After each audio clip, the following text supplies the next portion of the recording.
రామారావు గారి యొక్క పరమ భక్తుడుగా వారికి నమ్మకమైన విశ్వాసపాత్రుడైన ఒక బంటుగా ఎన్టీ రామారావు గారితోని మాగంటి గోపీనాథ్ గారికి సత్సంబంధాలు ఉండే. అదేవిధంగా వారు అర్బన్ డెవలప్మెంట్ అథారిటీ డైరెక్టర్గా హైదరాబాద్, వినియోగదారుల ఫోరం సభ్యుడిగా వివిధ బాధ్యతలను వారు నెరవేరుస్తూ వచ్చిండ్రు.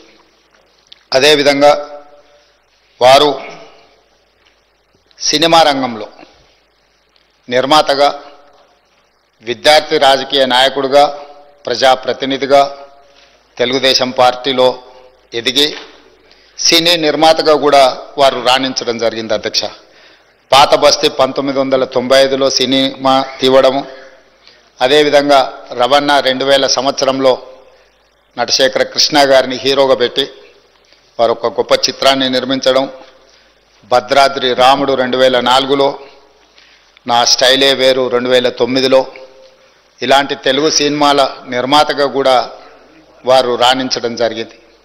అదేవిధంగా వారికి నాకు అత్యంత సన్నిహిత సంబంధాలు, ఒక మంచి మిత్రుడు అధ్యక్ష మాగంటి గోపీనాథ్ గారు. 2014 సంవత్సరంలో నేను రెండవసారి శాసనసభ్యుడిగా, మాగంటి గోపీనాథ్ గారు మొట్టమొదటి శాసనసభ్యుడిగా ఈ సభలో మొట్టమొదటి తెలంగాణ రాష్ట్ర శాసనసభలో కలిసి పనిచేయడం జరిగింది. ఎన్నికల సమయంలో కానీ, ఎన్నికైన తర్వాత కానీ, వారు తర్వాత రాజకీయ విధానాలలో మార్పు వచ్చిన వ్యక్తిగతమైన మిత్రత్వము, అదేవిధంగా వారి యొక్క వ్యవహార శైలిలో ఎలాంటి మార్పు లేదు. ఒక మిత్రుడిగా 2014, 2018, 2023 3 సార్లు శాసనసభ్యుడిగా ఎన్నికై హ్యాట్రిక్ సాధించిన శాసనసభ్యులలో చాలా తక్కువ మందిలో మాగంటి గోపీనాథ్ గారు ఒకరు.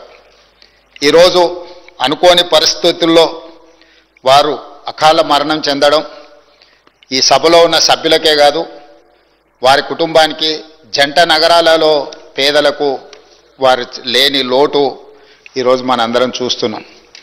జూన్ 8న వారు మరణించడం, జూబ్లీహిల్స్ నియోజకవర్గ